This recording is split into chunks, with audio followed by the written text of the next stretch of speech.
केसी ध्वज बोले, हे खांडिक, जिसमें स्थित होकर ब्रह्म में लीन हुए मुनिजन फिर स्वरूप से च्युत नहीं होते, मैं इस योग का वर्णन करता हूँ, श्रवण करो। मनुष्य के बंधन और मोक्ष का कारण केवल मन ही है। विषय का संग करने से वह बंधनकारी और विषय शून्य होने से मोक्ष कारक होता है। अतः विवेक ज्ञान संपन्न मुनि अपने चित्त को विषयों से हटाकर मोक्ष प्राप्ति के लिए ब्रह्म स्वरूप परमात्मा का चिंतन करे। जिस प्रकार अयस्कांत मणि अपने शक्ति से लोहे को खींचकर अपने में संयुक्त कर लेता है, उसी प्रकार ब्रह्म चिंतन करने से मुनि को परमात्मा स्वभाव में ही स्वरूप में लीन कर लेता है।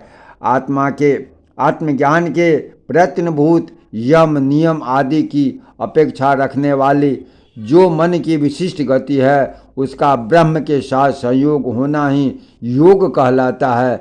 जिसका योग इस प्रकार के विशिष्ट धर्म से युक्त होता है, वह मुमुक्ष योगी कहा जाता है। जब मुमुक्षु पहले योगाभ्यास आरंभ करता है तो उसे योग युक्त योगी कहते हैं।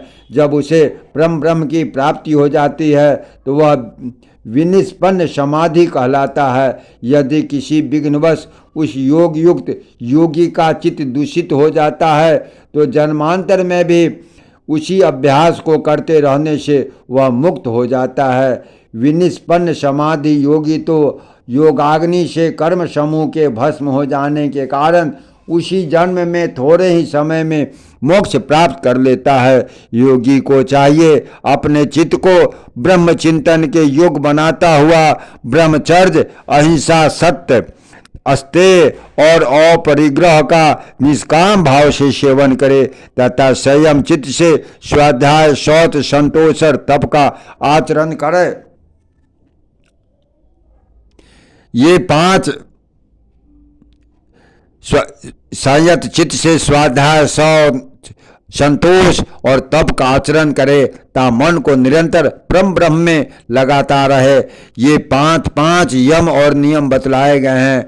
उनका सकाम आचरण करने से पृथक फल मिलते हैं और निष्काम भाव से सेवन करने से मोक्ष प्राप्त होता है। यति को चाहिए भद्रासन आदि आसन में से किसी एक का अवलंबन कर यम नियम आदि गुणों से युक्त हो योगाभ्यास करे। अभ्यास के द्वारा जो प्राणवायु को वश में किया जाता है उसे प्राणायाम समझना चाहिए। वह साबीज, ध्यान तथा मंत्र पाठ आदि अवलंबन युक्त और निर्बीज निरालंब भेद से 2 प्रकार का है।